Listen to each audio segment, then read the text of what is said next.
This online tutorial is going to look at Cisco Webex. Cisco Webex is an online and cross-platform application solution for video conferencing, for online meetings, and for screen sharing. As you can see by visiting webex.com, you can sign up for a free account. This free account will give you access to up to 100 participants on your online video conferencing at a time.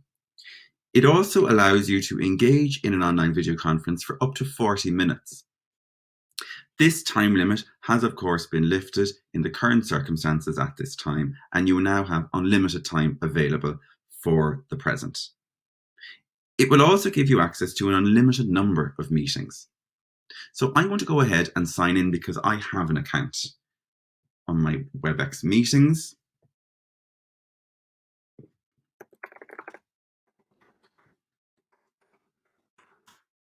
Won't you remember my password because I already have an account and I just saved it? If it doesn't, you may need to put in your password. That will bring me into my home screen. And from here you can see I can start a meeting immediately, or I can schedule a meeting. If I want to start a meeting immediately, I simply tap on Start a Meeting. It will ask me, do I want to use the desktop application which I have downloaded? And I'm not going to do that. I'm going to choose to join from the browser for the moment. It will also ask me before engaging or before starting the meeting if I want to be muted or unmuted. So I'm going to choose that I want to be unmuted. And if I want to use my video or not. So if I want my participants to be able to see me or not. For the purpose of this screencast, I'm going to leave my video off. And I'm going to start the meeting. So if I want participants to join, I can simply share my meeting link with them along with the meeting number. They can also join, of course, by dialing in, or they can dial by using the video address. Okay, as we can see at the bottom, we have a number of icons which allow us different functionality. We have the mute and unmute button. We have turning the video on or off if you want your participants to be able to see you and indeed each other.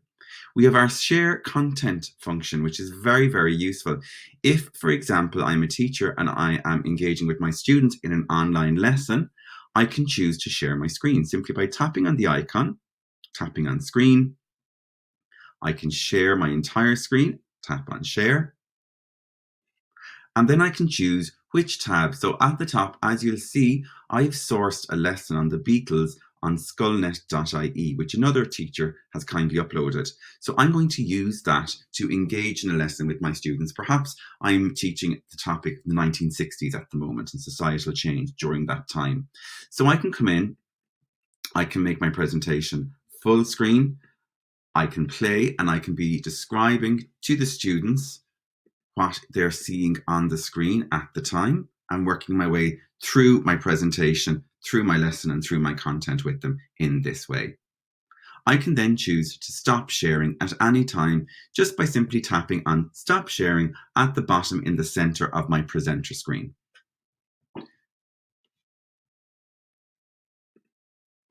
That will then bring me back to my home screen.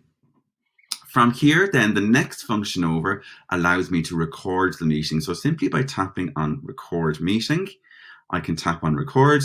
That's began to record our meeting there for us. I can tap on Pause anytime I wanted to stop for a moment. I can then resume my recording, no problem. And of course, then when I'm finished, I can stop the recording. And I'll show you in a few moments where that recording will be available. The recording function is very useful because it enables you to record a session, perhaps that you're teaching with your students, or it might be a conversation that you have with staff members on a certain topic, but not all participants may be able to engage at that specific time. So if you record your meeting, it allows you then to share that recording with your participants, but also with those who weren't available to join you at that particular time for a variety of reasons. Perhaps a device wasn't available for them to join at that time, or they may have had poor broadband connection, or whatever it might be. So recording a meeting is a really useful way of being inclusive of all perhaps students in a class who may not have access to broadband or to the device at that particular time.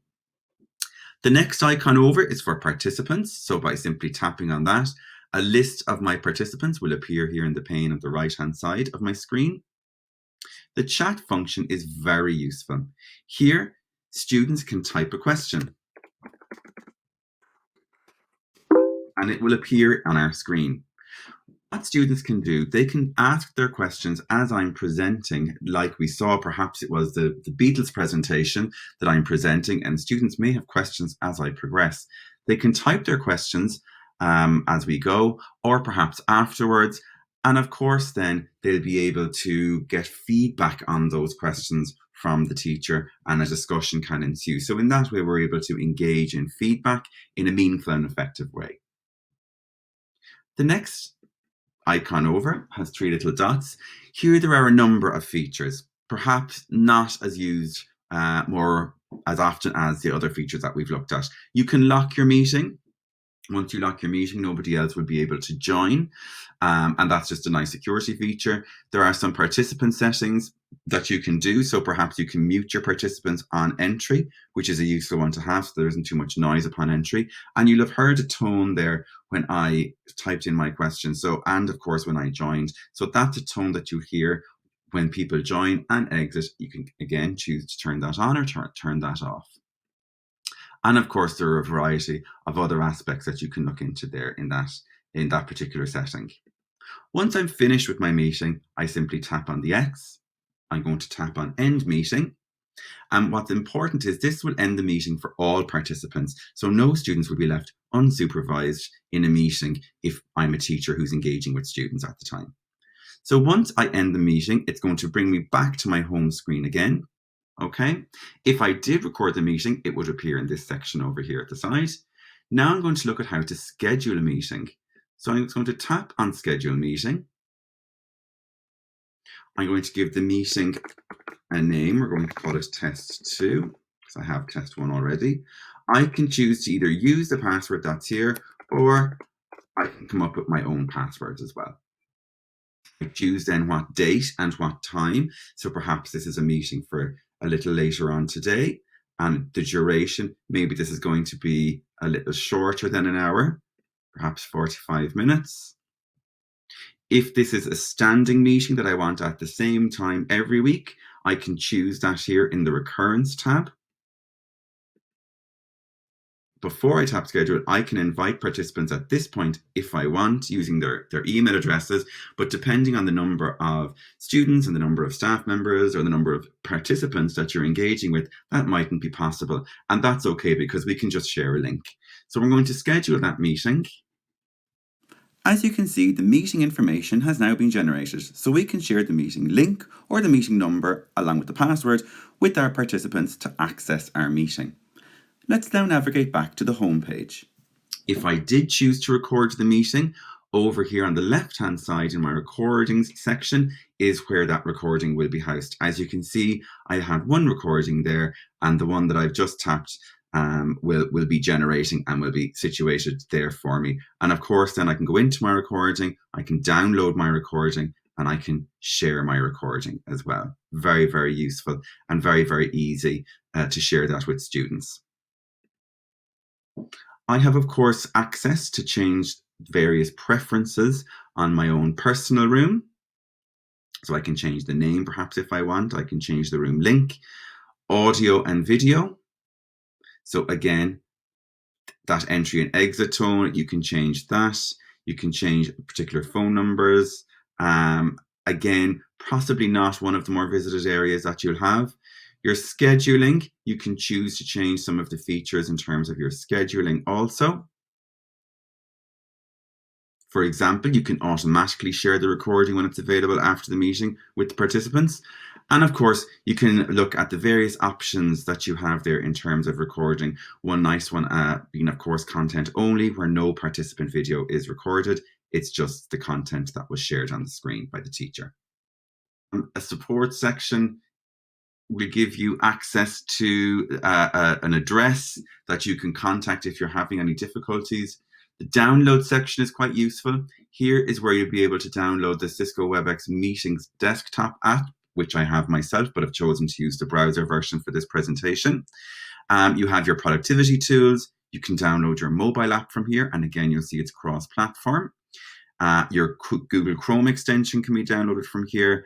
And also very useful, you can download the Cisco Webex Meetings for Google Calendar app for G Suite and the Cisco Webex Meetings Scheduler for Microsoft Office 365. So if you're using either of those platforms in your school with your students, you can simply share the link on their calendars and they can just click on that and get access to your meeting straight away. So it makes it nice and easy for them. It's a nice integrated approach to take.